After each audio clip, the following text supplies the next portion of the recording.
శ్రీమన్నారాయణ. శ్రీమతే రామానుజాయ నమః. తిరుప్పావై దివ్య ప్రబంధ కాలక్షేపంలో ఈరోజు మనం 13వ పాసురాన్ని తెలుసుకోబోతున్నాము. అస్మద్గురుభ్యో నమః. కాశ్యపాన్వయ సంజాతం నారాయణ పదాశ్రితం శ్రీమన్నారాయణం వందే యతీశ్వర శ్రియాచుషం. శ్రీవత్సాన్వయ గోపకృష్ణ గురురాట్ పాదద్వయీ షట్పదః ఆత్రేయాన్వయ వెంకటార్య వరలబ్ధా ద్రావిడాన్నయదీః శాంతోదార జనార్దనార్య తనయం న్యాయాదివాది గురుః. ఆత్రేయాన్వయ వెంకటార్య గురురాట్ మే సన్నిధత్తా హృది. వెంకటాచార్య దివ్య తిరువడి తామర్లకు దాసోహం సమర్పించుకుంటూ ఆళ్వారెంబెరుమానార్జియర్ ఆచార్య దివ్య తిరువడిగలే శరణం. ఆండాల్ దివ్య తిరువడిగలే శరణం. జయ శ్రీమన్నారాయణ. నిన్నటి శాస్త్రంలో మనకు గోదమ్మ ఏం చెప్పింది? కర్మను విడచినటువంటి వాడుకి చెల్లెలు ఈ నిద్ర లేపబడుతున్నటువంటి గోపబాలిక అని తెలియచెప్పింది. అయితే అక్కడ ఆ పాశ్రంలో ఏమని గ్రహించారంటే, కర్మను వదలకూడదు కదా, ప్రతి జీవుడు ఈ కర్మభూమిలో ఉన్నాడు. కర్మను వదిలి బ్రతకటానికి అవకాశమే లేదు. కనురెప్పలు ఆడుతూనే ఉంటాయి, శ్వాస ఆడుతూనే ఉంటుంది. అసలు కర్మ చేయకుండా ఉండటానికి లేదు కదా. అంటే ఇలాంటి కర్మలు కాక తను ఆచరించేటటువంటి నిత్య కర్మలను వదిలి చేయటానికి లేదు అని తెలియచెప్పింది. అయితే ఒక చిన్న దృష్టాంతం చెప్పుకోవాలి. ద్రౌపదీదేవి నిండు సభలోకి వచ్చింది ఒక అబల. ఏమని కోరింది? అయ్యో, ఇంతమంది పెద్దలు ఉన్నారు, ఆ ధర్మరాజు నన్నోడి తానోడెనా, తానోడి నన్నోడెనా అని అడిగింది ప్రశ్న అడిగినప్పుడు అక్కడ ఉండేటటువంటి భీష్మాచార్యులు, ద్రోణాచార్యులు, కృపాచార్యులు, సామంతరాజులు ఎంతెంత పెద్దవారు ఉన్నారు. ఎవరైనా నోరు మెదిపి చెప్పాలి కదా, అది ధర్మం కదా. ఎవరూ చెప్పలేరు. అయితే అలా ధర్మాన్ని పాటించకుండా ఉండటం వలన ఏం జరిగింది అంటే, భీష్మాచార్యులు వారు అంపశయ్యపై పవళించవలసి వచ్చినది. ద్రోణాచార్యులు వారు తన యొక్క శిష్యుడైనటువంటి వారి చేతిలో అంటే అర్జునుడి చేతిలోనే సంహరింపబడ్డాడు. అలాగే అందరూ ఇంకా పెద్ద పెద్ద వాళ్ళందరూ ఆ రోజు ఎవరైతే న్యాయంగా చెప్పలేకపోయారో వాళ్ళందరూ కూడా ఆ విధంగా ఆ యొక్క ధర్మాన్ని చెప్పకపోవటం వల్ల వారు నశించిపోయారు పెద్దలందరూ. అలాగే ఎలాగట అంటే, పరమాత్మకు ప్రియమైనది పుణ్యం, అప్రియమైనది పాపం. ఇక్కడ పరమాత్మ ప్రియమైనది అన్నదానికి ఒక ఉదాహరణ, అప్రియం అన్నదానికి ఒక ఉదాహరణ తెలుసుకుంటే మనం కర్మను ఆచరించడం ఏమిటి, ధర్మాన్ని పాటించడం ఏమిటో అర్థమవుతుంది. ఏమిటట అది? యత్ ప్రియం తదపుణ్యం అపుణ్యం అన్యేత్ అన్నారు. ఎలా? శతధనుడు అనేటటువంటి ఒక ఆయన భార్య శైభ్య, ఇద్దరు కూడా మంచి నడత కలిగి ఉన్నారు, దైవభక్తి కలిగినటువంటి వారు. వారిద్దరూ ఒకరోజు కోవెలకు వెళ్ళి వస్తూ ఉంటే ఒక కర్మను ఆచరించినటువంటి వాడు ఎదురయ్యాడు.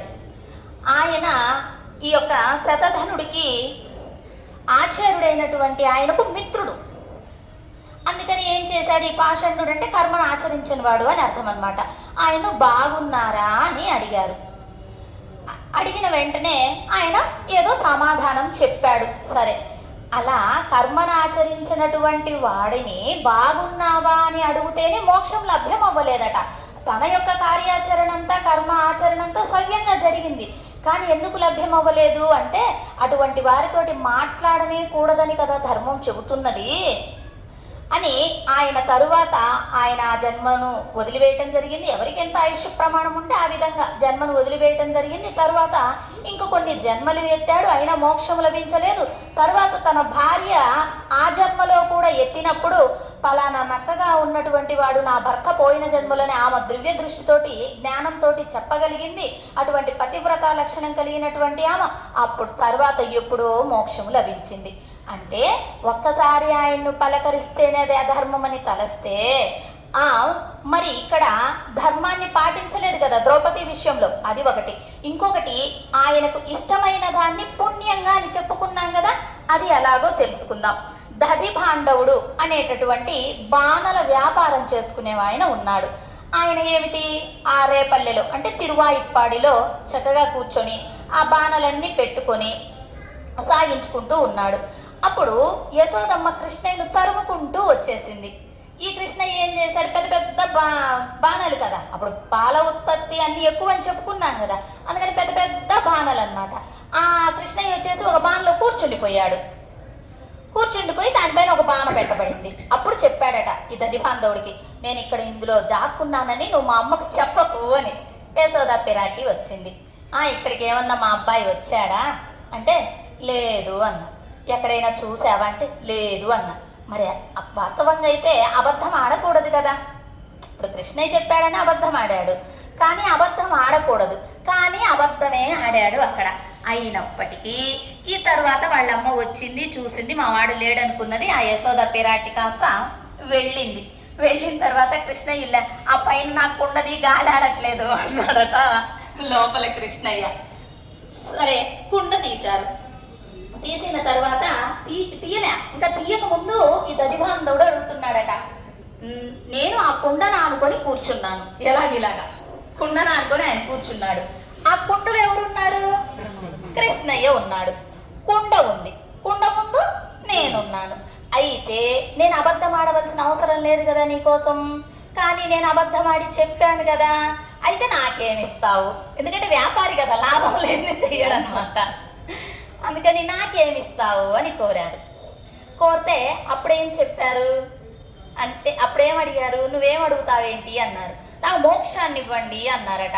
అయ్యో అంత పెద్దది అడిగావేంటి మోక్షమే అంటే, అవును నేను మోక్షం అడగవచ్చు. ఎందుకు అడగవచ్చో తెలుసా? అబద్ధం ఆడని అవసరం లేనటువంటి వాడిని నీకోసం ఆడాను. అలాగే నీ సంబంధంతో నేను ఉన్నాను. ఎలాగూ కుండ వెనక ఉంది, కుండలో కృష్ణయ్య ఉన్నాడు, ఆ కుండ ముందు దదిబాంధవుడు ఉన్నాడు. ఇప్పుడు భగవంతుడేమో లోపల ఉన్న కృష్ణయ్య, కుండేమో ఆచార్యుడు, ఈడేమో జీవాత్మ. జీవాత్మ ఆచార్య సంబంధం, ఆచార్య పరమాత్మ సంబంధం. ఈ విధంగా నువ్వు మోక్షాన్ని ఇవ్వాలి అని కోరాడట.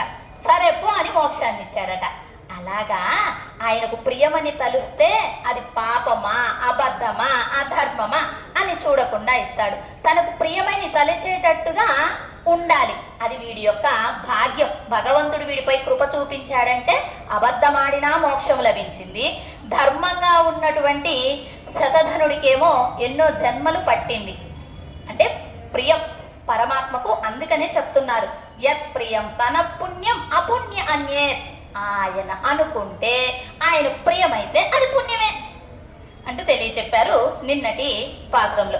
అయితే ఇది ఎందుకు ఇప్పుడు చెప్పుకున్నాం మనము అంటే, అలా పరమాత్మకు ప్రియంగా ఉండాలి. పరమాత్మకు ఏవైతే ప్రియమో వాటిని మనం చేయాలి, పరమాత్మకు ఏవైతే ఇష్టమో వాటిని మనం ఆచరించాలి. మరి ఆచరించాలి, చెయ్యాలంటున్నారండి, మాకేమో అది తెలియదు, ఎలా చేయాలో తెలియదు, ఏం ఆచరించాలో కూడా తెలియదు కదా అని అడిగితే, దానికే మనకు ఆచార్యులు వారు ఉన్నారు. ఆచార్యులు వారన్నీ కూడా మనకు చెప్పటం కోసమే, చెప్పటం కోసమే ఏం చేసి ఉన్నారు. అటువంటి ఆచార్యులను పట్టాలి. మరి ఈరోజు పాసురంలో ఆచార్యుడిగా చెప్పబడేటటువంటి వారు ఎవరు అంటే, ఒక పక్షి. పక్షి గుండా కూడా ఎన్ని నేర్చుకోవాలో మనకు ఆండాళ్ళ తల్లి ఇందులో చెప్తుంది. అలాగా ఆ విశేషమైనటువంటి జ్ఞానాన్ని కలిగి ఉన్నది ఈరోజు లోపల నిద్రించేటటువంటి గోపబాలిక. ఇంకొక విశేషణం ఏమిటంటే, ఆమెకు నేత్రాలు సౌందర్యంగా ఉన్నాయి. నేత్ర సౌందర్యం కలిగినటువంటిది ఈ గోపబాలిక. సరే, ఇంకా మనము అవతారికలోనే ఉన్నాము. పాసురానికి వెళ్ళినప్పుడు పాసురం సేవించుకుందాం. అలాగా ఆమె ఉన్నది. ఈమె ఏమనిందంటే, నిన్నటి రోజున ఏం జరిగింది, రామ వైభవాన్ని తలచారు. మనత్ కినియానై, మనోభిరాముడు రామచంద్రుడు మంచివాడు, హృదయంలో తలవవలసిన వాడు అంటూ కదా నిన్న గోదమ్మ చెప్పింది. అందుకని ఈవేళ ఒక గోపబాలిక అనిందట, అయ్యో ఆయన ఎప్పుడో త్రేతాయుగంలో అవతరించారు, ఆయనను తలుస్తారేమిటి? మన కోసము వైకుంఠాన్ని వీడి, అమ్మలను వీడి, నిత్యులను వీడి, ముక్తులను వీడి, ఆనందమయమైనటువంటి ఖచ్చితంతో ఖచ్చితంగా ఏర్పడినటువంటి ఆ వైకుంఠాన్ని వీడి ఈ దుఃఖభూయిష్టమైనటువంటి కర్మభూమి అయినటువంటి ఈ భూలోకానికి మనం నివసించి ఉండేటటువంటి ఈ యొక్క తిరువాయిప్పాడికి వేంచేసి మనతోటి కూడి సజాయితీయుడుగా ఉన్నటువంటి కృష్ణ పరమాత్మ ఇక్కడ అవతరిస్తే మన పక్కనే ఉంటే, మన ఎదురుగానే ఉంటే, మనలోనే ఉంటే, ఆయన ప్రేమను కొనియాడి ఉంటే ఆయనను కదా తలవాల్సింది. ఎవరో రామావతారము త్రైతాయుగంలో జరిగిపోయింది, ఆయనను తలుస్తారేమిటి అంటే ఇక్కడ కూడా మనం ఒకటి గ్రహించాలి. అది కూడా గోదమ్మ ఎప్పుడండి అవతరణ చేసింది? కలియుగంలో. మరి మనం ఇక్కడేంటి ద్వాపర యుగం అని చెప్పుకున్నాము అంటే కలియుగంలో అమ్మ అవతరించినప్పటికీ ఆమె ఈ కలియుగంలో ఉన్నప్పటికీ ద్వాపర యుగం లాగే అనుకరణ చేసింది. శ్రీవిల్లిపుత్తూరును తిరువాయిప్పాడిగా అనుకరణ చేసుకుంది. శ్రీవిల్లిపుత్తూరులో ఉండేటటువంటి వటపత్రశాయి పెరిమాళ్ళు ఆ కృష్ణ పరమాత్మ యొక్క తిరుమాలికగా, నంద యశోదల యొక్క ఇల్లు తిరుమాలికగా అనుకరణ చేసుకుంది. తనతోటి ఉండేటటువంటి గోపికలందరినీ కూడా ఉండేటటువంటి స్నేహితులందరినీ రేపల్లెలో ఉండే గోపికల్లాగా భావన చేసింది. ఆమె కూడా కట్టు బొట్టు మాట తీరు అంత వెన్నవాసంతో సహా ఆమె గోపికలాగానే మారిపోయింది. అలా ఉన్నది కాబట్టి ఆమె ఒకవేళ కలియుగంలో ఉన్నప్పటికీ ద్వాపరయుగంగా భావన చేసి అనుకరించి వ్రతాన్ని ఆచరింప చేసింది అందరితోటి. మరి ఎంతమంది అండి అంటే 5 లక్షల మంది. ఈ 5 లక్షల మందికి 10 మంది తగ్గారేమో, మనమైతే ఇంకా చాలే పదండి టైం అయిపోయింది, 10 మంది రాకపోయారని వెళ్ళిపోయేవాళ్ళు. మన గోదమ్మ అలా చేయలే. గోష్ఠిలో ఎవరిని మిస్ చేయకూడదు. భాగవతులంటే అంత గొప్ప అన్నమాట. అందుకని ఒక్క భాగవతురాలని కూడా వదలకూడదని ఆమె భావన చేసి చక్కగా రోజుకొక గోపిక చొప్పున ముందేమో 5 పాసురాలలో చేయవలసినటువంటి వ్రతము, వచ్చే ఫలితము, ఇచ్చేవాడు, పొందేది ఎలా చేయాలనేటివి ఇలాంటివి తెలియచెప్పింది బాహ్యంగా. అంతరార్థంగా మాత్రం పరమాత్మను తలవటమే, కొలవటమే, సంశ్లేషించడమే. కానీ బాహ్యంగా ఇలా తెలియచెప్పింది. 6వ పాసురం నుంచి 15వ పాసురం వరకు రోజుకొక గోపికను నిద్ర లేపుతూ ఉన్నది. ఈ రోజు నిద్ర లేపబడేటటువంటి గోపు బాలిక 8వ పాసురంలోకి అడుగుపెట్టాము. సరే, ఇలా ఆమె చెప్పింది కదా, కృష్ణ వైభవాన్ని మనం పాడాలి, రామవైభవాన్ని పాడుతున్నారేమిటి అంటే ఈ పక్క గోపు బాలిక అనిందో, ఈయనేమో మమ్మల్ని ఎప్పుడు ఏడిపిస్తూ ఉంటాడు, దగ్గరికి రమ్మంటాడు, మాయమైపోతాడు, ఆడుతుంటాడు, పాడుతుంటాడు, మళ్ళీ సంశ్లేషణకని బాగా వీణ ఊతాడు, కనుసైగలు చేస్తాడు, దగ్గరికి వచ్చినాక మళ్ళీ సంశ్లేషించడు, దగ్గరగా ఉండడు, వెళ్ళిపోతాడు.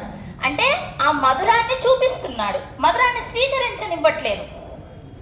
అందుకని ఆయన ఎప్పుడు ఆడపిల్లల్ని ఏడిపిస్తాడండి. కుండలు పగలగొట్టడం, వెన్న దొంగిలించడం, మా అమ్మోళ్లతోటి అరిపించడం. మరి ఇదేగా చేసేది కృష్ణయ్య. అన్నీ అల్లరి చేష్టలే. ఒక్కొక్క చేష్టత వెనక ఎంత లోతైన పరమార్థం ఉందో అవన్నీ మనం ఆన్లైన్ క్లాసులో చెప్పుకుంటూ ఉన్నాము. ఇప్పుడు పాసరానికి వెళ్దాం, సమయం తక్కువగా ఉంటుంది కాబట్టి. సరే, అలా ఉన్నారు కృష్ణయ్య. అందుకని ఆయన్ను సేవించుటలేదు, ఆయన నామాన్ని పలుకుటలేదు. రాములు వారు ఎటువంటి వారో తెలుసా? గొప్పవారు. ఒక్క స్త్రీ కోసం రావణాసురుడు అంతటి వాడినే యుద్ధం చేసి సంహరించినటువంటి వాడు. ఈయనేమో ఇంతమంది ఆడపిల్లలు ఉంటే ఏడిపిస్తూ ఉంటాడు. అంటే ఆ అమ్మాయి అనిందంటను, నువ్వు అలా చెప్తున్నావే, కృష్ణయ్య 16,000 మంది గోపికలు, అష్టమ భార్యలు, ఇంతమంది కలిగి ఉన్నా అందరినీ సంరక్షణ చేశాడు కదా. ఎవరైనా అపహరించబడ్డారా? మరి రామచంద్రుడికి ఒక్క భార్య అన్నారు, అపహరించబడింది. ఏంటి మీ రామ ఇలా చేశాడు అన్నట్టుగా ఆ గోష్ఠి వాళ్ళు మాట్లాడారు. ఈ విధంగా వీళ్ళు అంటే అంతగా చెప్పుకోకూడదు ఈ విషయము. ఈ విధంగా మాట్లాడుకుంటూ కొంచెం 2 వర్గాలు అయ్యాయి అక్కడ గోపికలల్లో. అంటే 2 వర్గాలైనా బాహ్యంగా మనం అనుకునేటటువంటి వర్గాలు కాదు, అవి గోష్ఠులే. మనకు జ్ఞానాన్ని కలిగించడానికి ఆండాళ్ళ తల్లి చేసేటటువంటిది. అలా ఏర్పడ్డారనమాట. ఏర్పడిన తర్వాత చక్కగా వాళ్ళు ఏమనుకున్నారంటే, ఈయన రామయ్యకి వెళ్ళి చెప్తే వీళ్ళు కృష్ణయ్యకి వెళ్ళి చెప్తూ ఉన్నారు. ఆ మధ్యలో జ్ఞానం కలిగినటువంటి గోపబాలిక వచ్చింది. ప్రపత్తి నిష్ఠ ప్రపన్నురాలు అయినటువంటి గోపబాలిక వచ్చింది. ఆమె చెప్పిందట, రామయ్య కృష్ణయ్య వేరు కాదు, ఒకటే. నేను ఒక దృష్టాంతం చెబుతాను, కూర్చోండి.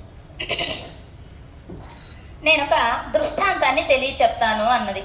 ఏమిటి ఆ దృష్టాంతం అంటే, ఆ ఉయ్యాల తొట్టిలో వేసి కృష్ణయ్యను ఊపుతుంది ఈ యశోద పిరాటి.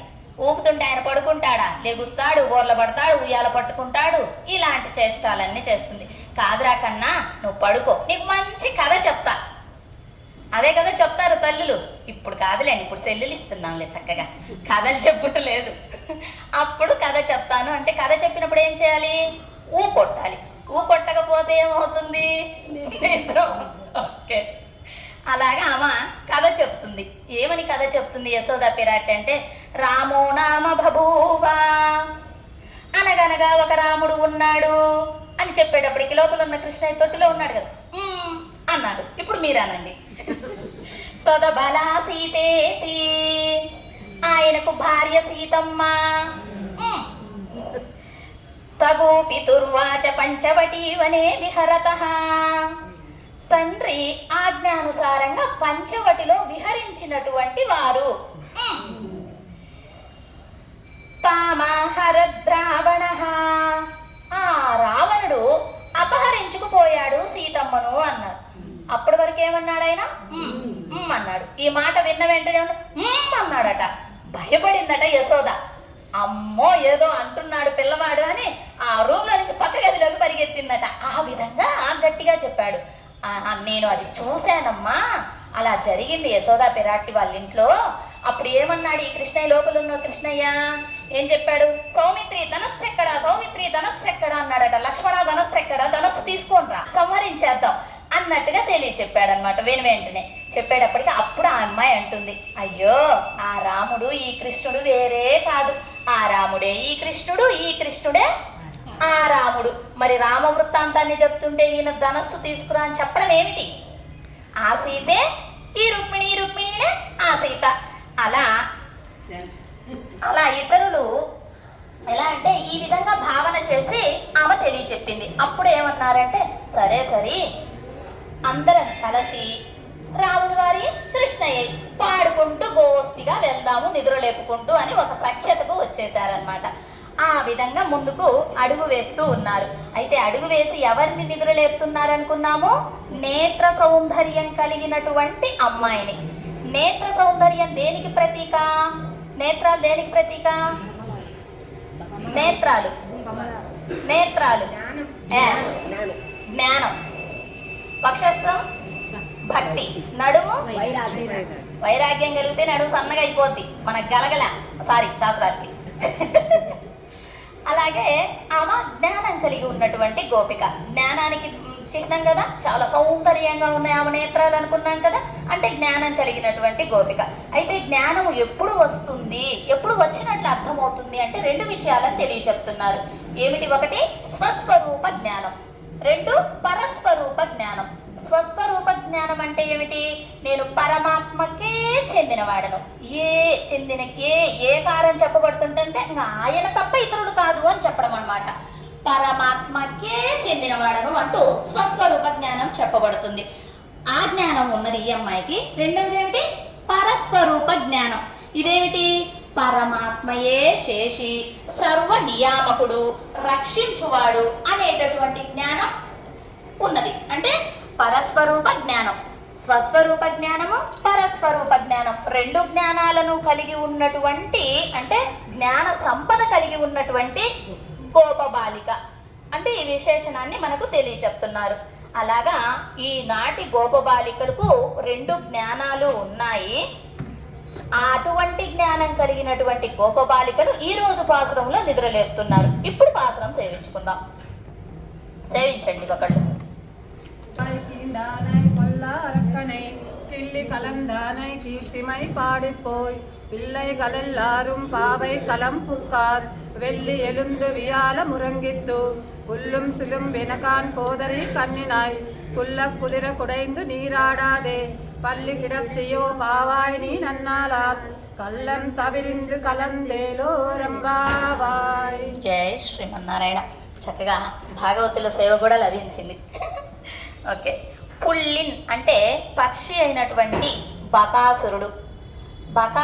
బకాసురుడు అని ఎందుకు చెప్తున్నారు అంటే, ఇక్కడ బకాసురుడిలాగా అంటే ఒక పక్షి, అది ఒక కొంగ. ఆ కొంగలోకి బకాసురుడు ఆవహించాడు, రాక్షసుడు. ఆ రాక్షసుడు బకాసురుడు కాదు, రాక్షసుడు ఆవహించాడు. అయితే ఇక్కడ బకము అంటే ఏమిటి? కొంగ. ఆ బకంలోకి రాక్షసుడు ఆవహించటం వల్ల బకాసురుడుగా చెప్పబడుతూ ఉన్నది. ఓకే. వాయ్ వాయ్ అంటే ఏమిటి? వాయిలు వాయిలు అంటాం కదా, అది గుర్తుపెట్టేసుకుంటే సరిపోతుంది. నోరు. కీండానై చీల్చివేసినటువంటి వాడు. పొల్ల క్రూరుడైన. అరక్కనై రావణుని. కిల్లి అంటే గిల్లి వేసి రావణుని సంవరించడం అనేది మనం ఎంత పెద్ద కథగా చెప్పుకుంటాం కదా, అలా గిల్లి వేశాడట రామచంద్రుడు. కడందానై సమూలంగా నశింపచేసిన. కీర్తి అయి అటువంటి ఆయన కీర్తిని. పాడి అంటే పాడుచు. పోయ్ అంటే వెళ్ళి. పిళ్ళైకలం గొల్ల పిల్లలం. ఎల్లారుం అందరును. పావైకలం ఎక్కడికి వెళ్ళాలి వీళ్ళు? ఒక సంకేత స్థలాన్ని నిర్ణయించుకొని ఉన్నారు కదా, అక్కడికి వెళ్ళాలని. ఆ స్థలానికి కుక్క ప్రవేశించినాడు. వెళ్ళి. వెళ్ళి అంటే శుక్రుడు, ఒక నక్షత్రం. యజుందు ఉదయించి. వియాజం బృహస్పతి. ఉరంగిచ్చు అంటే అస్తమించెను. బృహస్పతి ఏమో అస్తమిస్తున్నాడు, శుక్రుడేమో ఉదయిస్తున్నాడు. పుళ్ళుం పక్షులు. సిలుంబినకాన్ కూయుచూ పోవుచున్నవి. పోతూ తామర పువ్వునందు. అర్రి అంటే తుమ్మెద వలెనున్న. కన్నినాయ్ కన్నులు కలదానా. తామర పువ్వుపై తుమ్మెద వాలితే ఎంత అందంగా ఉంటుందో ఆమె యొక్క నేత్రాలు అంత అందంగా ఉన్నాయి అని తెలియచెప్పటం. నన్నాల్ మంచి రోజు. కుళ్ళకులిరా. కుళ్ళకులిరా అంటే చలి, వణికేటట్లుగా అని అన్నమాట, వణికించేటట్టుగా. కుడైందు మునిగి. నీరాడాదే స్నానము చేయించకుండా లేదా చెయ్యకుండా. పళ్ళి పక్కనే. కిడత్తియో నిదురించుచున్నావా. కళ్ళం తవిరున్ ఆ కపటమును విడచి. కళందు మాతో కలిసి అనుభవించవమ్మా అంటూ తెలియచెప్తున్నారు. అయితే ఇక్కడ కొంగ అనుకున్నాం కదా, ఇది ఒక దర్పానికి సూచకంగా తెలియచెప్తుంది. దర్పం అంటే ఏమిటి? అహంకారం. అర్థం? ఓకే. అహంకారం. ఆ అహంకారము పనికిరాదు అని ఇందులోకి మనం వెళ్ళిపోదాం. వెళ్తే అన్నీ చక్కగా తెలియచెప్తారు. వెంకటాచార్యుల వారు అనుగ్రహించారమ్మ ఈ 3000 పాసురాలను దాసురాలకి. అందుకని ఆయన ఇచ్చిన గ్రంథంతో మీకు కూడా తెలియచెప్పడం జరుగుతుంది. వచ్చారు. మనం ముందు అవతారికలో చెప్పుకున్నాం కదా, కృష్ణ వైభవము రామ వైభవము రెండింటిని పాడుకుంటూ వచ్చారు. వచ్చి అక్కడ ఏం చెప్పబడింది? పుళ్ళిన్ వాయికిండానై ఆ బకాసురుణ్ణి నోటిని చీల్చిన అని అర్థం అన్నమాట. ఇది ఎవరు చేశారు? ఇది కృష్ణ పరమాత్మ చేశారు. బకాసురుని నోటిని చీల్చింది కృష్ణ పరమాత్మ. రావణాసురుణ్ణి సంహరించింది రామచంద్రుడు. అయితే ఇక్కడ వీళ్ళు ఏం చెప్పారు? రామచంద్రుడికి వెళ్ళి ఉన్న అమ్మాయిలు అంటే వీళ్ళు ఒక వర్గం అయిపోయారు. ఇప్పుడు రాముణ్ణి కృష్ణుణ్ణి తలవాలనుకున్నారు కదా, ఈ రామచంద్రుడిని ఎలా తలుస్తున్నారు అంటే రావణాసురుడు అంతటి వాడిని సంహరించారు. అంటే రావణాసురుడి సంహరణం అంటే అది హైలైట్ అన్నమాట, పెద్దది, స్క్రీన్ ముందుదన్నమాట. ఏదో ఈ పక్షిని సంహరించాడు అది అంటే స్క్రీన్ వెనక అన్నట్లు. అలా చెప్పేటప్పటికి వీళ్ళు అన్నారట, అదేమిటి రామవైభవం అయితేనేమో రావణాసురుడు సంహరించారు, అంత సైన్యాన్ని మట్టు పెట్టించాడు, రావణుడి రథాన్ని కూల్చాడు, రావణుడి చేతిలో ఉండేటటువంటి ఆయుధాలను తుంచివేశాడు, రావణాసురుడికి కూడా ఒక అవకాశాన్ని ఇచ్చాడు రామచంద్రుడని ఇంత వైభవం చెప్పారు. ఇక్కడేమో ఆ బకాసురుడు నోటిని చీల్చిన వాడు అని చెప్పేశారేమిటి అంటే దానిలో కూడా ఒకటి మనం గ్రహించాలి. ఎందుకు? ఏది చెప్పినా ఆయనే, రామావతారమైన ఆయనే, కృష్ణావతారమైన ఆయనే.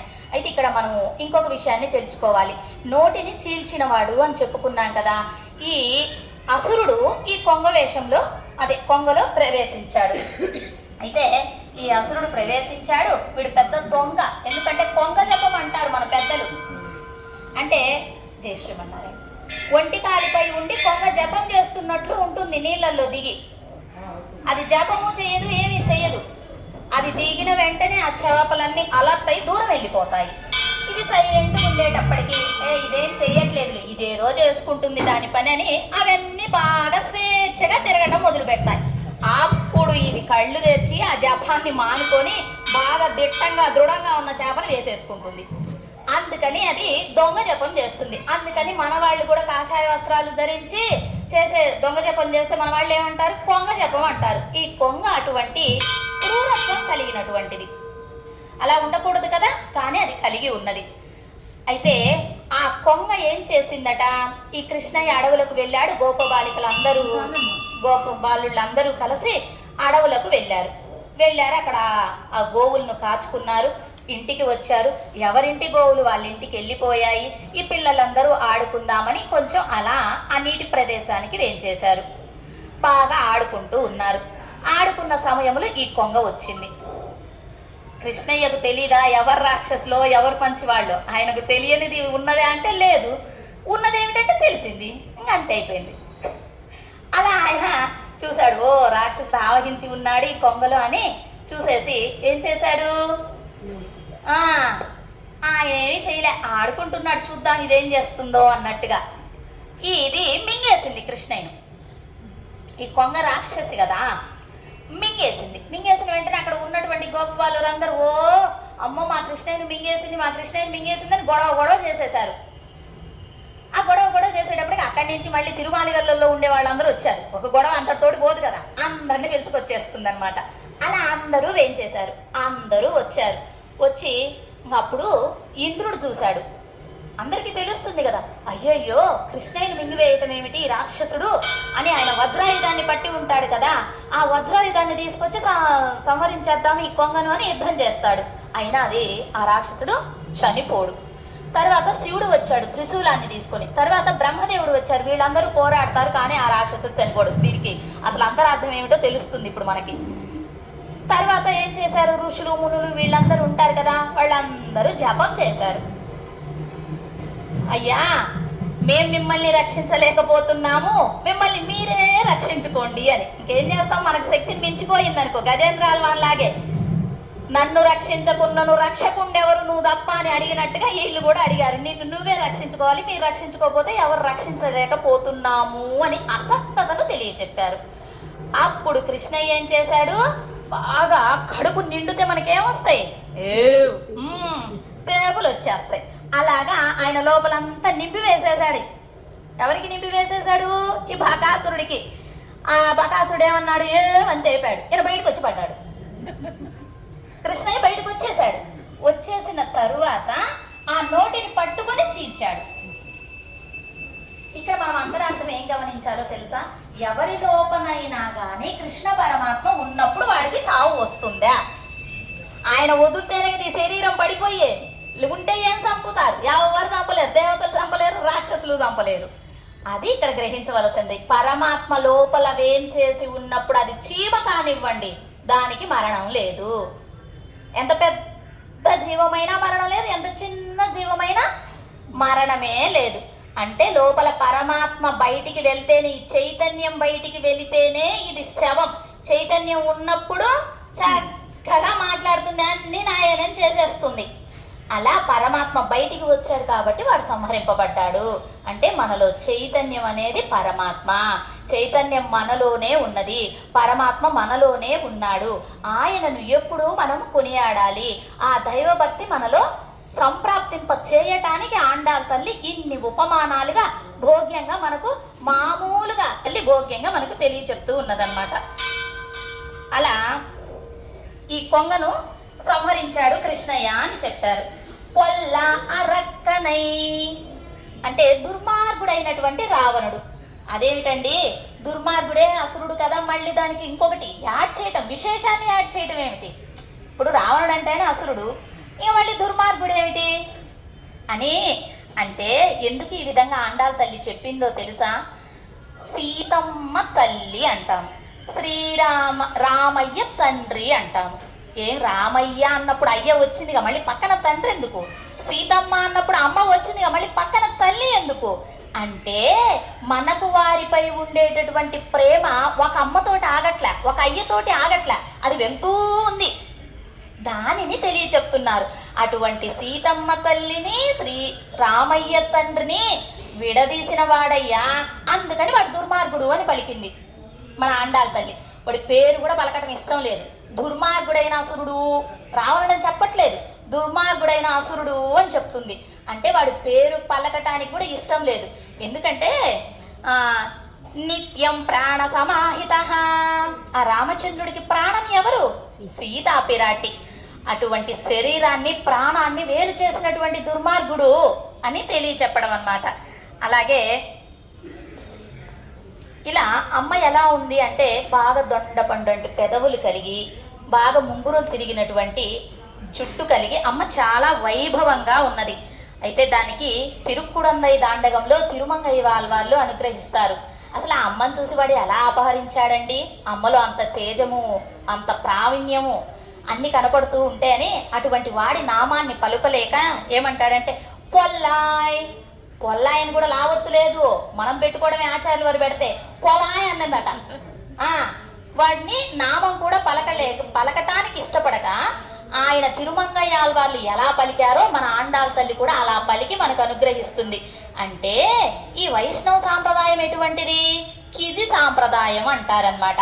పెద్దలు ఏది ఆచరిస్తే మనం చిలికి ఏం చేస్తుంది, మనం ఏది చెప్తే అది పలుకుతుంది. అలాగే ఈ సాంప్రదాయంలో ఏంటి, మన ముందు ఉన్నటువంటి పూర్వులు పెద్దలు ఏది ఆచరిస్తే మనం అది ఆచరించటం.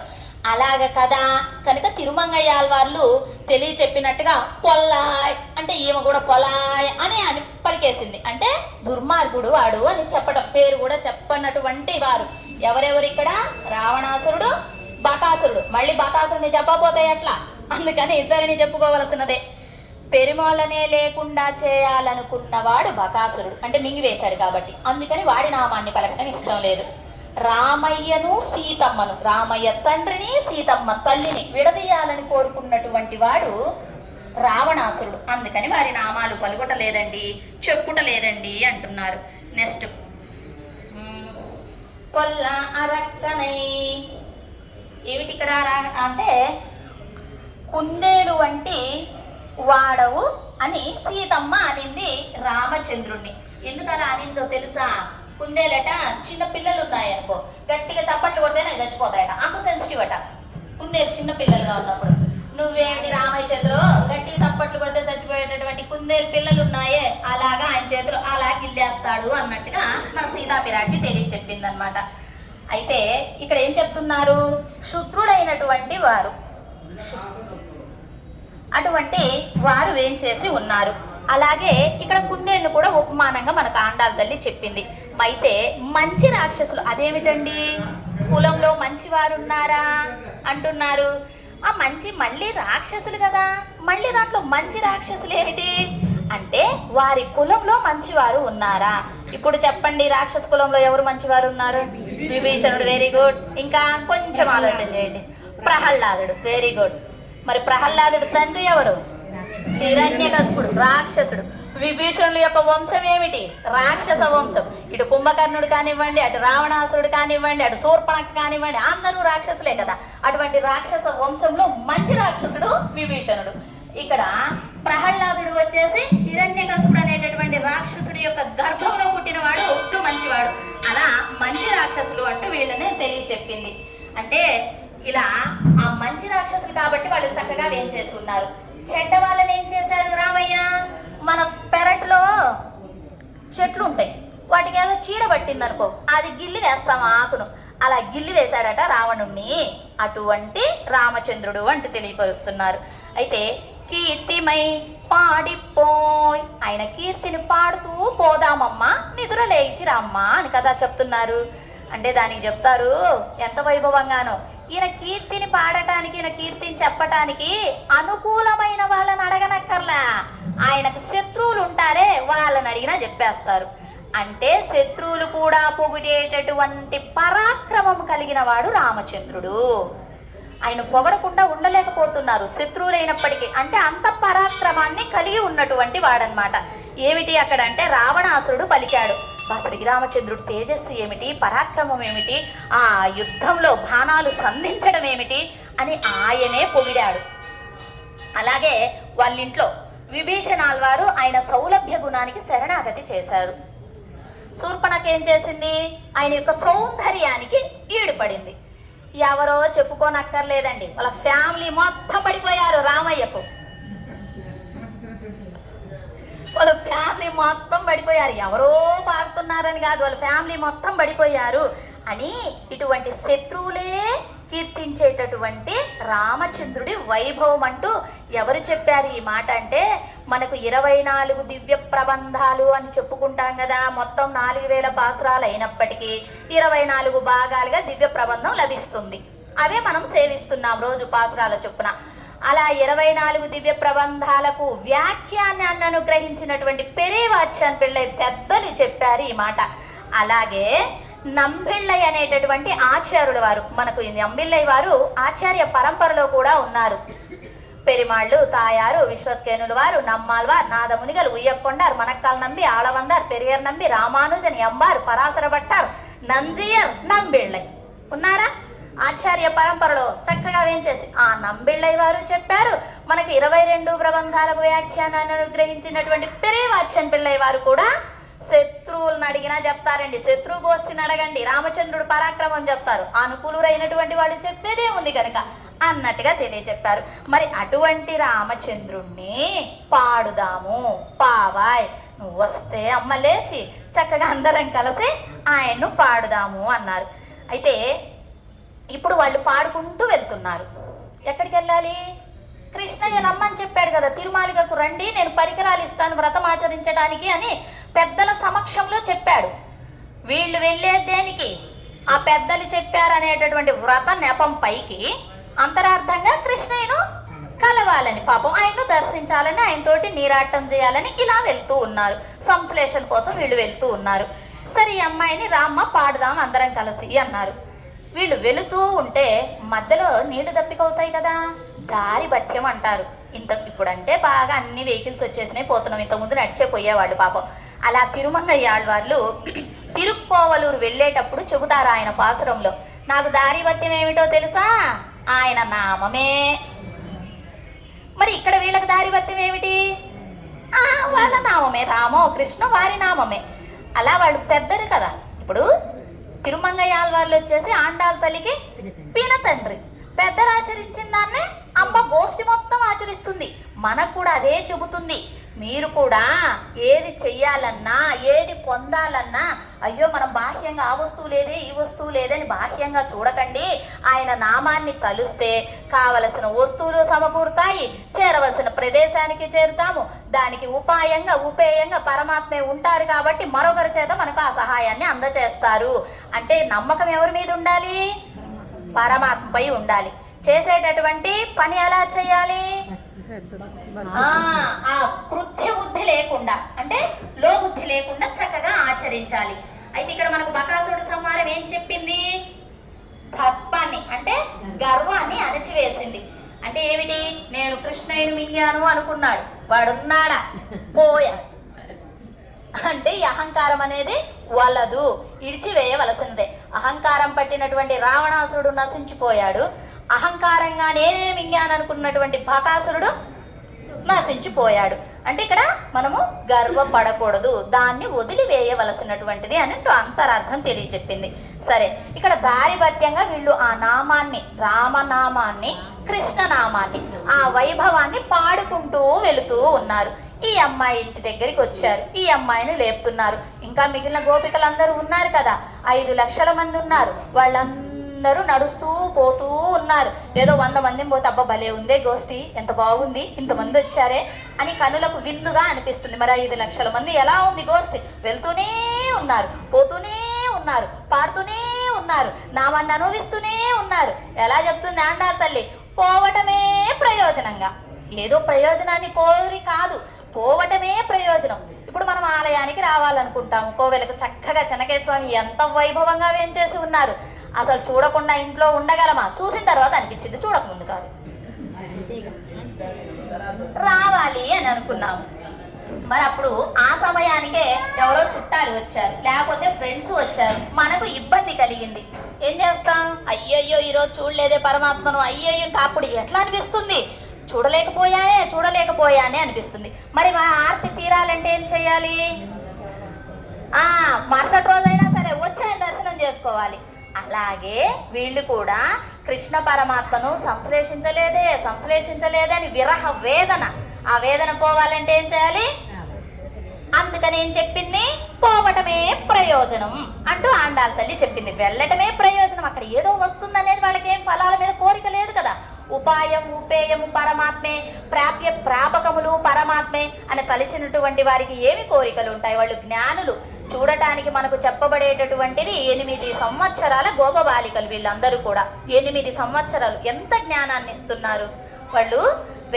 వేదాంగాలన్నిటినీ అవపోసన బట్టి కృష్ణ పరమాత్మే సేవించుకోవడమే తథ్యం అన్నట్టుగా ఉన్నటువంటి వారన్నమాట. అలా వేంచేసి ఉన్నారు.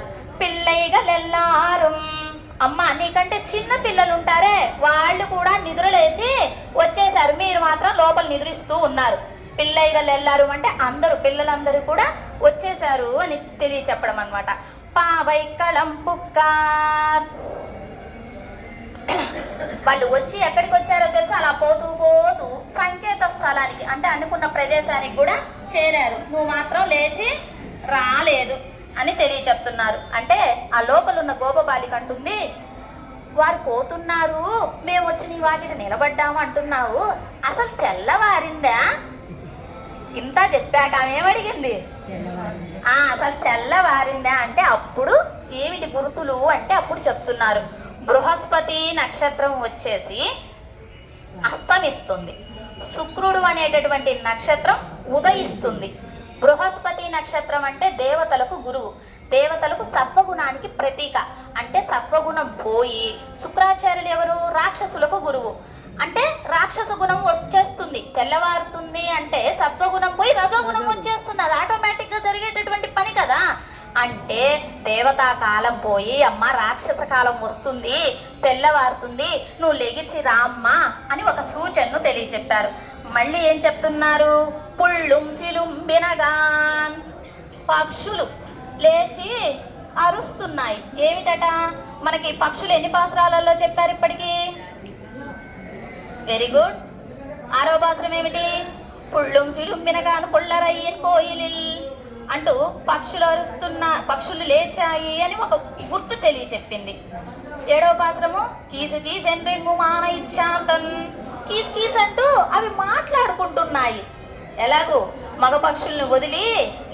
ఆడపక్షులను వదిలి మగపక్షులు ఆహార అన్వేషణకు వెళుతూ ఆ విరహ వేదన అన్నమాట. ఆడపక్షులను వదిలిపోతున్నామనేటటువంటి బాధ ఆ కీసు కీసెన్రింగు అనేటటువంటి శబ్దంలో వీళ్ళకి అర్థమయ్యింది, దానిని తెలియచెప్పారు. ఇప్పుడు ఈ పాసరం 13వ పాసరంలో ఏమిటి, 13వ పాసరం పుల్లిన్ వాయికి ఇండానై అరక్కనై అంటూ తెలియచెప్తున్నారు. అవేమో లెగిచాయి 6వ పాసరంలో చెప్పడంలో, 7వ పాసరంలో మాట్లాడుకున్నాయి. ఈ యొక్క 13వ పాసరంలో అవి దారి వెంట వెళ్ళాయి. ఎలాగో తిరిగి ఆహార అన్వేషణకు తెచ్చుకోవాలి, అలా వెళ్ళిపోయాయి అంటే తెల్లారింది అని తెలియచెప్పటం. ఇలా వెళ్ళిపోయాయి అనే దాంట్లో కూడా మనం ఒకటి గమనించాలి. పక్షులంతా తిరుగుతూ ఉంటాయి చక్కగా. ఎందుకు అన్వేషణ చేస్తున్నాయి అంటే ఆ పక్షులు వచ్చేసి ఆచార్యులు. పక్షికి 2 రెక్కలు ఉంటాయి, ఒకటి జ్ఞానం, 2 అనుష్ఠానం. జ్ఞానము కలిగి ఉండటం, దాన్ని ఆచరించటం. ఊరక జ్ఞానం తెలుసుకొని చెవున విని చెవున వదిలేస్తే ఏం ఉపయోగం లేదు కదా. ఆచార్యుల వారు అలా వదిలేసేవాళ్ళు కాదు, దాన్ని పట్టుకొని అనుష్ఠాన పర్యంతం చేసేవాళ్ళు. పోనీ వాళ్ళ జ్ఞానం తెలిసిందని వాళ్ళలోనే ఉంచేసుకుంటారా?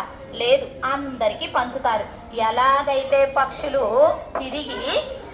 తిరుగుతూ ఆహార అన్వేషణ చేస్తున్నాయో అలాగే ఈ ఆచార్యులు అనేటటువంటి వారు కూడా అందరికీ, ఎవరికైతే శ్రద్ధ ఉందో, ఎవరైతే ఉజ్జీవింపబడాలనుకుంటున్నాడో, ఎవరైతే పరమాత్మను చేరుకోవాలనుకుంటున్నాడో వాళ్ళందరికీ కూడా సూక్తులను చెబుతూ ఉంటారు ఆచార్యులు. అలా పక్షిలాగా తిరుగుతూ అందరికీ అనుగ్రహించేటటువంటి వారు. ఏమి ఆశించి పక్షి చేస్తుంది? తెల్లవారుజామున కోడి కూస్తుందా, దానికి ఏమన్నా ఇస్తున్నాం, అదేమన్నా ఆశిస్తుందా? ఈ పక్షులు తెల్లవారుజామున కీచు కీచు కీచు అంటూ లెగుస్తాయి. అవి కాలాన్ని పట్టి ప్రవర్తిస్తాయి. జీవుడు మరచి ప్రవర్తిస్తున్నాడు. ఆ మరుపు అనేది తగదు. సత్వగుణం కలిగిన సమయంలోనే సేవించాలి అనేటటువంటి తత్వాన్ని. అలాగా ఇక్కడ పక్షులు దేనికి గుర్తని చెప్పుకున్నాము? ఆచార్యులు. ఒక రెక్క జ్ఞానం, మరొక రెక్క వెరీ గుడ్, అది గుర్తు పెట్టుకోవాలి. ఎందుకంటే మనకి ఇంతకు ముందు దాంట్లో గోవుల ఆచార్యులు అని చెప్పారు. గోవుల అడవులకు వెళ్ళి అన్ని గ్రాసాలను స్వీకరించి వచ్చి పాలను ఇస్తాయి. పాలు తెల్లగా స్వచ్ఛతకు అలాగే సత్వగుణానికి ప్రతీక. ఇలాగే ఆచార్యుల వారు కూడా శాస్త్రం అనేటటువంటి సాగరంలో మునిగి వాటిని గ్రహించి వచ్చి మనకు తెల్లనైనటువంటి పాలలాగా స్వచ్ఛమైనటువంటి జ్ఞానాన్ని సత్వగుణంతో అనుగ్రహించేవారు అంటూ అప్పుడు పశువుల్ని చెప్పుకున్నాం. ఇప్పుడు వచ్చేసి పక్షుల్ని తెలియచెప్తుంది మన ఆండాళ్ళ తల్లి భోగ్యంగా. అలా ఇంకా పోతరిక్కన్నినాయ్ అమ్మ, మేము ఇన్ని వైభవాలన్నీ చెప్పాము, నువ్వు మాత్రం లేచి రావట్లేదు. ఎందుకు లేచి రావట్లేదు నువ్వు? నీ పోతరిక్కన్ని, పోత అంటే పువ్వు, అరి అంటేనేమో తుమ్మెద, కన్నినాయ్ అంటే కన్నులు. బాగా పువ్వు, తామర పువ్వుపై తుమ్మెద వాలితే ఉండేటటువంటి అందం కలిగినటువంటి కన్నులు కలిగిన దానా అని పిలుస్తున్నారు. అలా నీ కన్నులు అందంగా ఉన్నాయి.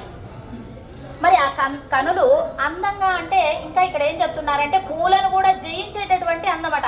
పువ్వు ఈ కనులు పక్క పక్కన పెడితే పువ్వే తగ్గిపోతుందంట ఈ మా కన్నుల సౌందర్యానికి. అలా తెలియచెప్తూ అమ్మా కూడై నీరాడాదే, చక్కగా వచ్చి కూడి స్నానాన్ని ఆచరిద్దాము. ఆ స్నానము బాహ్యంగా ఉండేటటువంటి తపన తీరేటటువంటి, ఈ శరీరానికి తపన తీరేటటువంటి చల్లనీళ్ళల్లో మునగటం కాదు, లోపల ఉన్నదే పరమాత్మ యొక్క కళ్యాణ గుణాలను అనుభవిస్తూ ఆ అనుభవంలో మునగాలి. ఎవరు మునగాలి? ఒక్కళ్ళుగా మునగవచ్చునా? లేదు, అందరం కలిసే మునగాలి. కనుక మీరు రండి అంటున్నారు. అలా పోతరిక్కన్నినాయ్, ఆమె యొక్క కన్నులు ఏం చెప్పుకున్నాము? పువ్వుపై తుమ్మెద వాలినటువంటి సౌందర్యం కలిగినటువంటిది, పుష్పాలను కూడా జయించేటటువంటి సౌందర్యం కలిగినటువంటిది అని చెప్పుకున్నాం కదా. ఇంకా ఆమె రాకపోయారు. వీళ్ళు అంటున్నారు, అమ్మా నీ ఏమో సౌందర్యం కలిగినటువంటి కనులు, పరమాత్మ ఏమో సౌందర్యం కలిగినటువంటి కనులు.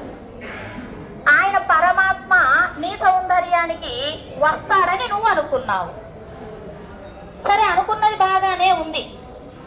ఆయన కనుల సౌందర్యానికంటే నీ కనుల సౌందర్యము, నీ కనుల సౌందర్యానికంటే ఆయన కనుల సౌందర్యము, ఇలా రెండిటిని పోల్చుకొని ఉక్కిరి బిక్కిరై మీరు ఆనందపడుతూ ఉంటే ఆ సౌందర్యాన్ని మేము చూడాలి అనుకున్నాము.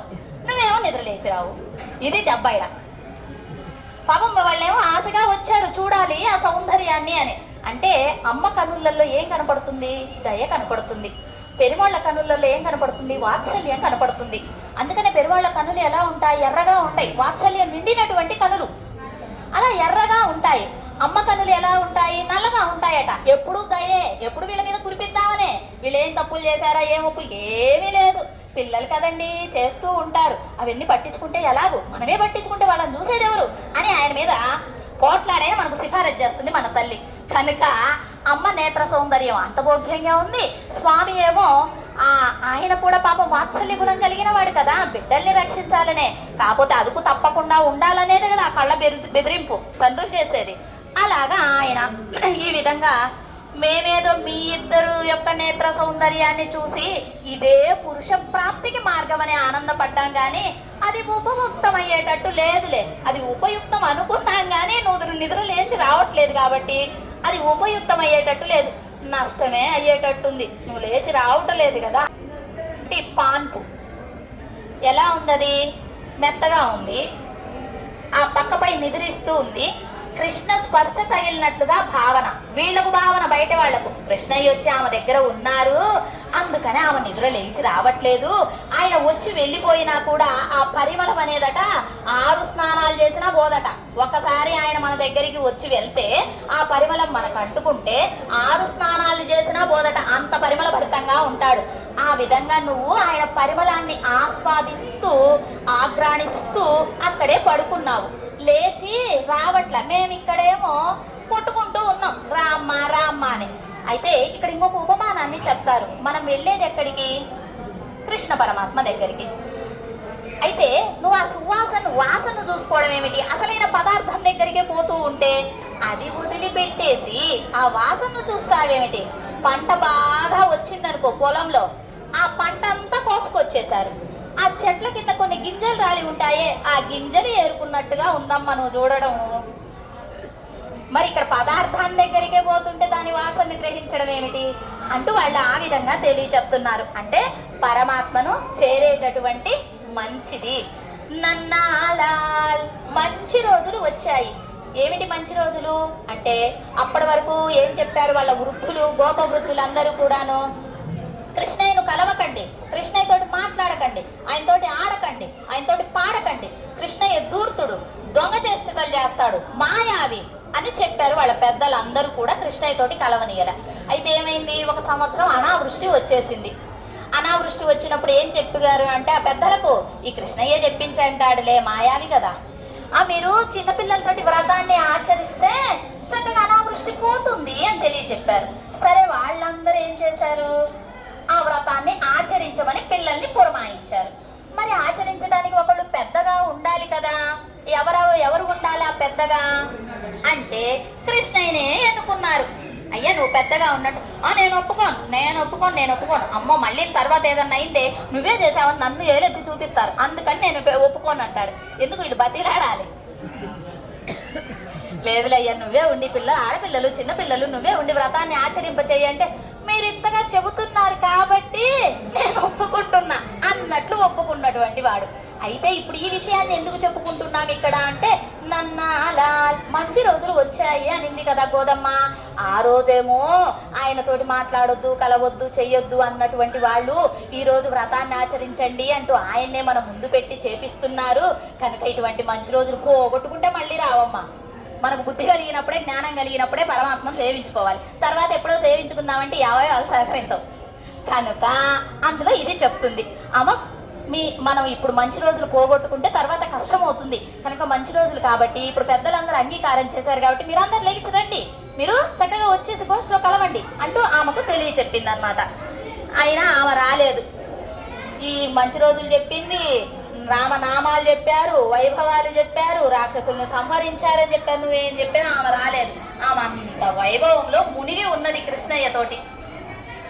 ఏం చెప్తున్నారు, కళ్ళం తవిరిందు, మోసం. ఏమన్నారు, మోసం చేశారని. అదేమిటి, ఏం మోసం చేశారు ఇక్కడ అంటే, నువ్వు ఒక్కదాన్ని మేము ఇంతమందిని ఇక్కడ వెయిట్ చేస్తూ ఉంటే నువ్వు లోపల ఒక్కదాన్ని పడుకొని ఆయన కృష్ణయ్యని అనుభవిస్తూ ఉన్నావే, అది మోసం కాదా? మరి భాగవతులు అందరితోటి కలిసి కదా.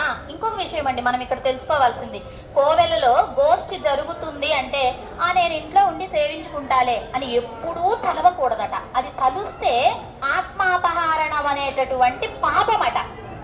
కోవెలకే వచ్చి సేవించాలి. కోవెలలో గోష్ఠి జరుగుతుంటే మనం ఇంట్లో సేవించకూడదు, మనం ఇంట్లో సేవించుకోవచ్చులే అంటాం. ఎప్పుడు అనాలి ఆ మాట? ఈ శరీరం మనకు సహకరించకపోతే, అయ్యయ్యో నేను ఈవేళ కోవెలకు వెళ్ళలేకపోయానే స్వామి, నాకు అటువంటి పాపాలు అంటగట్టకయ్యా, నేను ఇక్కడ ఉండి సేవించుకున్న గోష్ఠిలో ఉన్నట్టుగానే భావన చెయ్యని ఒక నమస్కారాన్ని చెప్పి భావనను తెలియచెప్పి అప్పుడు సేవించాలట. గోష్ఠిలో జరుగుతున్నప్పుడు మనం ఒంటరిగా సేవించుకుంటే అది ఆత్మాపహరణే అవుతుంది. కనుక గోష్ఠిగా ఏదైనా కోవెలలో జరుగుతుంది అంటే అందరూ రావాలి. అది మన పెద్దలు చెప్పింది. దాసరాలకి ఏమీ తెలియదు, దాసరాలు అసలు శూన్యం, జీరో. ఇవన్నీ పలికించేది ఆచార్యులు, ఈ నోటిని పలికిస్తున్నది ఆచార్యులు. ఎలాగైతే ఈ మైక్ లో కరెంట్ పాస్ అవుతుందో అలాగే పరమాత్మ ఈ ఈ నోరిచ్చాడు కదా, దీని ద్వారా ఆయన పలుకుతున్నాడు అంతే. అలా మనకు పెద్దలు తెలియచెప్పారు. ఇంకా నారద మహర్షితో ఏం చెప్తారు కృష్ణ పరమాత్మ అంటే, వారు ఎక్కడ అనుభవిస్తూ ఉంటారో నేను అక్కడికి వెళ్ళకుండా ఉండలేనయ్యా, అదే నా స్థిర నివాసం. ఏం చెప్తారు, శాంతాకారం భుజగశయనం పద్మనాభం సురేశం విశ్వాధారం గగన సదృశ్యం మేఘవర్ణం శుభాంగం లక్ష్మీకాంతం కమల నయనం యోగి హృద్యానగమ్యం. ఎక్కడున్నారట పరమాత్మ? యోగుల హృదయాలలో వేంచేసి ఉన్నారు. అలా పరమాత్మ వేంచేసి ఉన్నాడు. అలా వేంచేసి ఉన్నటువంటి పరమాత్మ ఎక్కడ ఉన్నారు అంటే, ఎవరైతే వాళ్ళ హృదయాలలో నన్ను పిలుస్తూ తలుస్తూ వైభవాన్ని తలుస్తున్నారు, నేను ఉండలేనని వెళ్ళిపోతా. ఎక్కడికి వెళ్ళిపోతా? ఆ హృదయాలలోకి. ఎలా వెళ్ళిపోయి ఉంటాడంట? స్థిరంగా ఉంటా అంటున్నాడు. మళ్ళీ వెళ్ళి నేను అలా ఏదో చూసి వచ్చేస్తాను లేనట్లే, స్థిరంగా ఉంటాను అని తెలియచెప్తున్నారు అనమాట. అలా ముదలాల్ వాళ్ళు భగవంతుడి యొక్క గుణానుభవాన్ని అనుభవిస్తూ ఉంటే, పరమాత్మకు చోటు ఇచ్చారు అక్కడ. అసలు ఉన్నది ఇంత అరుగు, దాంట్లో ఒకళ్ళు పడుకుంటే సరిపోతుంది, ఇద్దరైతే కూర్చుంటే సరిపోతుంది, ముగ్గురైతే నిల్చుంటే సరిపోతుంది. అటువంటి చిన్న అరుగు. అసలే అంత పెద్ద వాన, ఉరుములు, మెరుపులు, ఇబ్బంది కలుగుతూ ఆ ముగ్గురు ఆల్వార్లే ఒకళ్ళనొకళ్ళు తోసుకొని నిలబడి ఉన్నటువంటి అరుగు పైన ఈయన మధ్యలో దూరాడండి. ఎందుకు దూరాడు? వాళ్ళు అనుభవిస్తున్నారు పరమాత్మ గుణాలను. అనుభవించే దగ్గరికి వెళ్లకుండా నేను ఉండలేనని చెప్పారు కదా, అందుకని నేను వెళ్ళిపోయి వాళ్ళ మధ్యలో దూరాడు. ఆ మధ్యలో దూరిన వెంటనే వాళ్ళకి ఇరుకు ఎవరో నెడుతున్నట్టు, పాపం వీళ్ళు ముగ్గురేమో విడివిడిగానే ఉన్నారు, ఎవరో నెడుతున్నట్టుగా భావన కలుగుతుంది. ఏమిటి అని వాళ్ళు చూస్తే పెరుమాళ్ళు వేంచేశారు కదా, వాళ్ళు మాత్రం భక్తులు కదా, భాగవతులు. ఏం చేశారు? ఆ భూమిని ప్రవిధ చేశారు, సముద్రంలో ఉండేటటువంటి జలాన్ని తైలం అంటే నూనె, నెయ్యి అంటారు కదా, ఆ నెయ్యి చేశారు, సూర్యకాంతిని దీపం చేశారు, చక్కగా హారతి ఇచ్చేశారు. అంటే భగవద్గుణానుభవాన్ని చేసే దగ్గరికి భగవంతుడు వెళ్లకుండా ఉండలేడు. వాళ్ళ ముగ్గురు అనుభవిస్తూ ఉన్నారు గుణాన్ని, అందుకని ఆయన వెళ్ళిపోయారు. సరే, ఇదంతా బాగానే ఉంది. కళందు కుళ్ళ కులిరై కుడైందు నీరాడాదే పల్లిక్కిడత్తియో మొత్తం చెప్పేసింది అమ్మ భాషం. ఏమిటట అంటే, అమ్మా నువ్వు లోపల ఉండి అనుభవిస్తూ ఉన్నది తగదు, బయటికి రా, మా తోటి కలువు, అందరం కలిసి అనుభవిద్దాము. ఇలా అనుభవించేటటువంటిది తగదు, అది తప్పు అంటూ మాకు శేషివి. ఎలాగైతే ఈ జీవులందరికీ కూడా శేషి ఎవరు? పరమాత్మ. మనమందరం ఎవరు? Very good. పరమాత్మ ఎవరు? స్వతంత్రుడు. మనమెవరు? పరతంత్రుడు. పరమాత్మ ఎవరు? యజమాని. మనమెవరము? సొత్తు. మరి యజమాని అంటే దానికి సొత్తేగా. ఏదో ఒక స్థలమో పొలమో ఉంటే దీనికి యజమాని పలానా ఆయన అండి అని చెప్పుకుంటాం. ఏమీ లేకపోతే ఏం చెప్తాం? మనమందరం ఇంతమంది ఉండబట్టి యజమాని ఆయన అయ్యాడు. అది మనం ఏం కలిగి ఉన్నాం? స్వామిత్వం. ఆయన ఏం కలిగి ఉన్నాడు? స్వామిత్వం కలిగి ఉన్నాడు కదా. శేషి శేషభూతులం, స్వతంత్రుడు పరతంత్రుడు, యజమాని సొత్తు, స్వామిత్వం స్వత్వము. ఇవి ఎవరు చెప్పారు మనకు? ఎవరు చెప్పారు అంటే ఆండాల్ తల్లి చెప్పింది. ఈ తిరుప్పావై అవతారిక అప్లోడ్ చేయబడి ఉంది యూట్యూబ్లో. చక్కగా అవతారిక వింటే ఎన్ని లక్షణాలు అన్నీ చెప్పిందో అమ్మ. ఇవన్నీ కూడా ఉపనిషత్తులలో ఉన్నాయి. ఆ ఉపనిషత్తులలో ఉండేటటువంటి వాటిని, ఆ యొక్క లంకె బిందెలు అంటాం కదా, వాటిని బయటికి తీసింది మన అమ్మ. తీసేసి మనందరికీ ఎవరి బాధ్యతను ఎలాగో, కృష్ణ పరమాత్మ ఏమో వీళ్ళు తలచినప్పుడు రక్షిద్దాంలని ఆయన నిద్రపోతున్నాడు నీలాదేవి వక్షస్థలంపై, వీళ్ళేమో సంసారంలో పడిపోయారు, అయ్యయ్యో ఇలా ఉంటే ఎలాగని ఆయన నిర్లక్ష్యాన్ని, వీళ్ళు పరతంత్రులు అనేటటువంటి వీళ్ళ జ్ఞానాన్ని ఇప్పుడు చెప్పుకున్నాం కదా, స్వస్వరూప జ్ఞానం పరస్వరూప జ్ఞానం అని. ఆ విధంగా ఆమె తెలియ చెప్పి అందరినీ కలిపేటు ఉంది. ఆ విధంగా నిద్ర లేపుకుంటూ పోతున్నది. ఈ విధంగా స్వామివారిని అమ్మ నువ్వు స్వామివి, నువ్వు శేషివి, స్వామి ఏం చేయాలా? అందరినీ కలుపుకోవాలి కదా ఆయన. మరి నిన్ను అలా మేము తలుస్తున్నప్పుడు నువ్వు గురువు గారివి, నువ్వు ఆచార్య పరిపూర్ణత కలిగినటువంటి ఆమవు. ఆచార్యులు ఏం చేస్తారు? అందరినీ ఉజ్జీవింప చేస్తారు. నువ్వు కూడా అందరినీ ఉజ్జీవింప చేయాలి. నువ్వు ఒక్కదానివే అనుభవించడం తగదు అంటూ తెలియచెప్పేసింది అనమాట. సరే, ఆమెను లేపుకున్నారు. ఈరోజు చక్కగా మళ్ళీ రేపటి రోజున 9వ గోపబాలికను నిద్ర లేపుతారు. సరే, ఈరోజు నిన్న విన్నారా? నిన్న ఏం చెప్పుకున్నాము? దివ్యక్షేత్రం. Very good. నామం శ్రీరాముడు. వెరీ గుడ్, బాగా చక్కగా గుర్తు పెట్టుకున్నారు. శ్రీరంగ క్షేత్రంలో శ్రీరాముడు ఎందుకు చెప్పుకున్నామంటే రంగనాథుడికి సేవ చేసినటువంటి వాడు శ్రీరాముడు. మరి ఈ రోజు నామం ఏమిటి? కృష్ణారామ. 2 నామాలు తలుచుకున్నారు కదా, అవే కదా పాడారు. మనం రేపు కాలక్షేప గోష్ఠి వరకు ఏం సేవించాలి? కృష్ణారామ. ఈరోజు ఏం దివ్యదేశం వచ్చింది? తిరుమంగయ్యాల వాళ్ళు ధారణా పోషక అన్నట్టుగా నామాన్ని పలుకుంటూ అక్కడికి వెళ్ళారు అని చెప్పుకున్నాం కదా. ఏం దివ్యక్షేత్రం చెప్పుకున్నాము? తిరుక్కోవలూరు. Very good. తిరుక్కోవలూరు దివ్యక్షేత్రం చెప్పుకున్నాము. తిరుక్కోవలూరు ఎందుకంటే తిరుమంగయ్య ఆళ్వార్లు అనుగ్రహించారు కాబట్టి, ఆళ్వార్లు అనుగ్రహించినవి, ఆచార్యులు అనుగ్రహించినవి మనకు ఉత్తారకం కాబట్టి మనం అవి సేవించుకోవాలి. ఓకే, ఈరోజు విషయం ఏమిటి? పక్షి వల్ల మనం ఏమేం గుణాలు నేర్చుకోవాలి? జ్ఞానం, అనుష్ఠానం. ఇప్పుడు కొన్ని పక్షుల గురించి చెప్పుకుందాం. ఒక జస్ట్ గరుడ పక్షి ఉంది, ఆయన గురించి ఏం నేర్చుకోవాలి మనము? గరుడు పక్షే కదా. Very good. సేవ చేసే గుణాన్ని నేర్చుకోవాలి. అనంత గరుడ విశ్వస్కేన నిత్య సూరి గణేభ్యో నమః కదా. ఆయన ఎందులో ఉన్నాడు? పరమాత్మకు సేవ చేసేటటువంటి నిత్య సూరులలో ఉన్నారు. అందుకని గరుడ పక్షి చూసిన వెంటనే మనకేం గుర్తు రావాలి? సేవ. మనం కూడా పరమాత్మకు అంత హుటాహుటిన చేయాలి అనేటటువంటి సేవ గుర్తు రావాలి. అలాగే చిలుక కిజి సాంప్రదాయం కదా, వైష్ణవ సాంప్రదాయం ఏమిటి? Very good. ఏదైతే పెద్దలు ఆచరించారో అదే, ఏదైతే పెద్దలు చెప్పారో అదే, ఏదైతే పెద్దలు తెలియచెప్పారో అదే తెలుసుకోవడం, దానిని కిజి సాంప్రదాయము అన్నారు. అలాగే చేతక పక్షి ఏం చేస్తుంది? మేఘాల వెంట, వెరీ గుడ్, మేఘాల వెంట పైకి ఇలా నోరు తెరిచి ఆ మేఘం వర్షిస్తేనే అది తాగుతుంది. ఎటువంటి నీళ్లు చెరువులలో కుండలలో తీసుకోదు అది. అలా చేతక పక్షి వలె పరమాత్మే అనుగ్రహిస్తాడు, ఆయనే నాకు సర్వం అనేటట్టు నమ్మకం కలిగి ఉండాలి అని చేతక పక్షి ద్వారా మనం నేర్చుకోవాలి. ఇంకా మీరు చెప్పొచ్చు, నేనే చెప్పాలని ఏమీ లేదు. మీకు అందరి పక్షులు ఇంకా బాగా దాసరాల కంటే భోగ్యంగా పక్షినామాలు తెలుసు, వాటి చేసేటటువంటి కార్యక్రమాలు తెలుసు. చెప్పండి, ఏమి ఇబ్బంది లేదు. నెక్స్ట్ వ్యాలీ ఏమిటి? ఏనుగు సింహం కలిసి ఉంటాయి. అందులో ఏం చెప్పబడింది? బాగా బలాన్ని చెప్పబడుతుంది. ఎటువంటి బలం? దట్టమైనటువంటి బలం కలిగి ఉన్నది. అది ఒక్కసారి వీడియో తీసుకోవాలని అడిగారు. అలాగా ఆ వ్యాలీ వాహనం ఏం చెప్తుంది? బలం. ఎలాగూ? బరువును మోయగలుగుతుంది. మనం కూడా ఏం చేయాలట? ఈ సంసారం అనేటటువంటి బరువును మోస్తూ ఇదే అని దీంట్లోనే ఉండకూడదు, ఈ మాయలోనే పరమాత్మను తలవాలి. అబ్బో ఈ సంసారం అండి, అసలు ఒక్కరోజు కోవెలకు రావాలన్నా కుదరట్లేదండి అని మనం చెప్పుకుంటాం కదా. అందుకని అమ్మ కూడా ఏం చెప్తుంది? ఇది బరువు అయినదే అయినప్పటికీ వాటిను బ్యాలెన్స్ చేసుకుంటూ పరమాత్మను సేవించాలి. ఎందుకంటే కర్మభూమిలో ఉన్నాము. దేవతలు అనుకుంటారట, ఎలాగో ఒక్క ముక్తుడు, ఈ కర్మజీవుడు ఒక్కడు ముక్తుడుగా మారి పరమాత్మ దగ్గరికి వెళుతూ ఉంటే ఉపనిషత్మయమైనటువంటి శరీరాన్ని దాల్చి, ఇక్కడ ఉన్నప్పుడు ఈ శరీరం ఏమిటి? పంచభూతమయమైనటువంటి శరీరం. ఈ యొక్క చైతన్యం పోయిన వెంటనే భూమిలో భూమి, నీరులో నీరు, ఆకాశంలో అన్నీ కలిసిపోతాయి, ఏమీ ఉండదు. ఇది ఉన్నంతసేపే. అయితే ఈ పంచభూతమయమైనటువంటి ఈ శరీరము ముక్తుడిగా పరమాత్మ దగ్గరికి వెళ్ళేటప్పుడు ఆయన ఆ విరజా నది దగ్గర ఈ శరీరాన్ని ఇక్కడ వదిలివేస్తాడు కదా, అప్పుడు ఉపనిషత్మయమైనటువంటి శరీరాన్ని ఇస్తారు పరమాత్మ.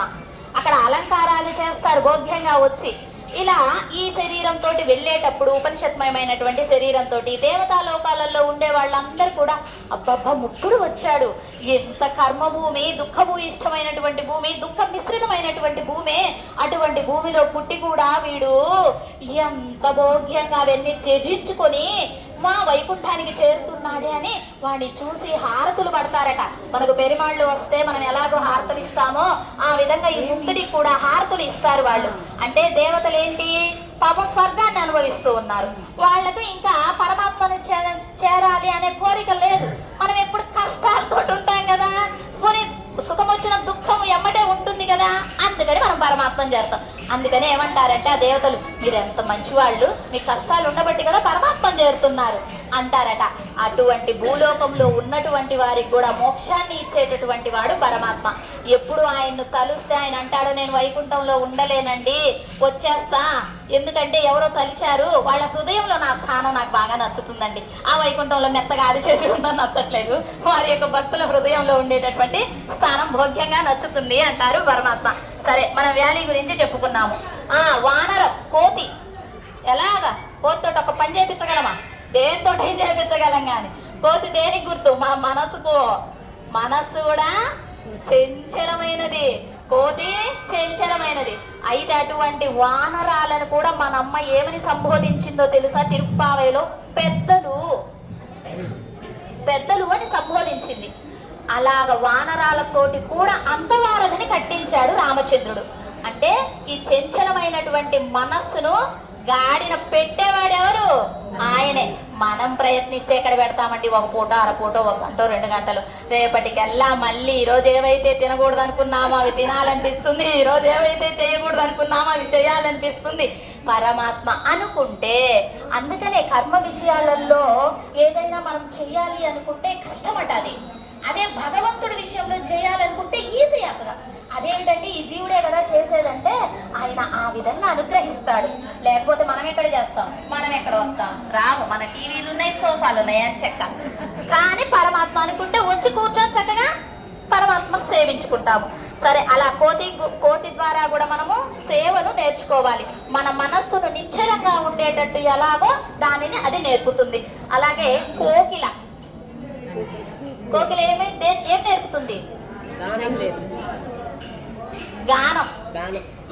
ఎంత బాగా కోకిల రాగాలంటారు కదండి, స్వరం ఎంత బాగా చేస్తుంది.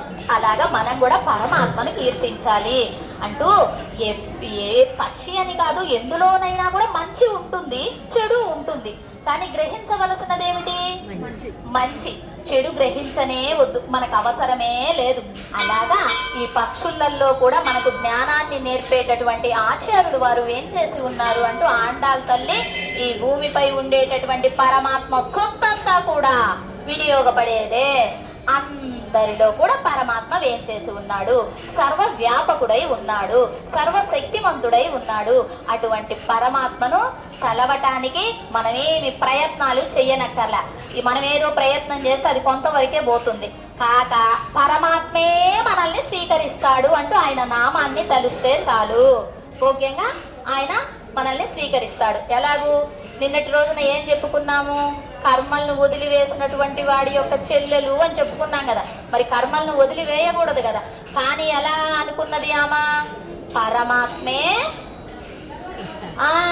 ఆయననే నమ్ముకొని ఉన్నది. విశేషమైనటువంటిది అక్కడ మనం గ్రహించవలసింది. నిన్న కూడా చెప్పాము ఈ విషయము. అంటే ఇప్పుడు మీకు గుర్తు రావడానికి ఒకసారి దాసరాలు విన్నవించటము. ఎలాగంటే ఒక ఉద్యోగి ఉన్నాడు, వాడికి ఒక స్థానం ఉంది, ఒక చైరు. వాడు చేసుకుంటూ ఉన్నాడు ఆ ఉద్యోగాన్ని.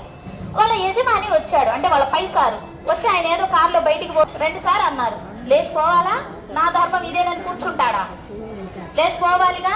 మరి అదేమిటండి, తన యొక్క సాధారణ ధర్మాన్ని విడచి మేనేజర్ పిలిచారని ఎలా వెళ్తారు? తన ధర్మం ఉంది కదా, అక్కడ పాటించవలసింది, ఉద్యోగం చేయవలసింది. అంటే ఇది సాధారణ ధర్మము.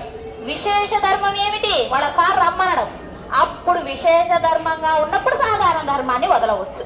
అలాగే నిన్నటి గోపబాలుడు కూడా పాలు పితకటం అనేటటువంటి సాధారణ ధర్మాన్ని వదిలి కృష్ణయ్యకు సేవ చేసేటటువంటి విశేష ధర్మాన్ని పట్టుకున్నాడు కాబట్టి అది దోషము కాదు అంటూ ఆండాల్ తల్లి మామూలుగా చెబితే ఎవరికి అర్థమవుతుందో కాదోనని మనకందరికీ అర్థమయ్యేటట్టుగా ఆ ఉపనిషత్తు సారాన్నంతా ఒక మామూలు భాషలోకి, అందులో ఏమైనా చెప్పబడుతుందా? కానీ సారం ఎంతుంది, అర్థం ఎంతుంది, ఎంత వేద సారమంతా పోసింది అమ్మ.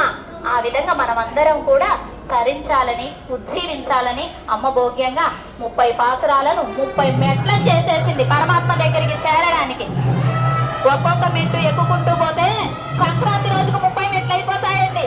పరమాత్మను చేరుకోవచ్చు. భోగి రోజు చేరింది అమ్మ, మనల్ని మరి స్వీకరించదా? అటువంటి అమ్మ వైభవాన్ని తలచుకుంటూ అమ్మ చెప్పినవి విని ఈ 2 కర్ణాలు ఇచ్చారు. ఈ కర్ణంలో వినొచ్చు, ఈ కర్ణంలో వదలొచ్చు. లేదండి, బంద్ చేసేద్దాం, చేసేసి అనుష్ఠానం చేసుకున్నాం. జయ శ్రీమన్నారాయణ.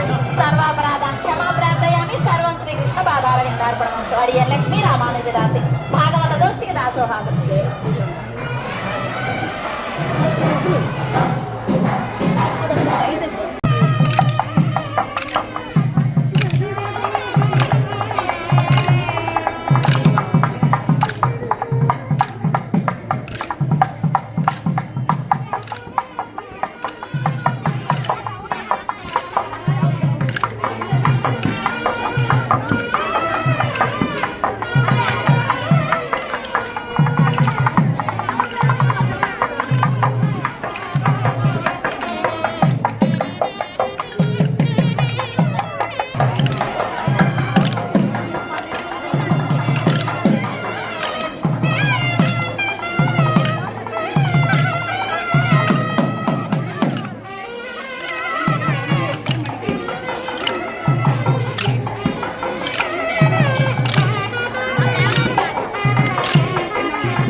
రూపాన్ని శ్రీమన్నారాయణ. జై శ్రీమన్నారాయణ. జై శ్రీమన్నారాయణ.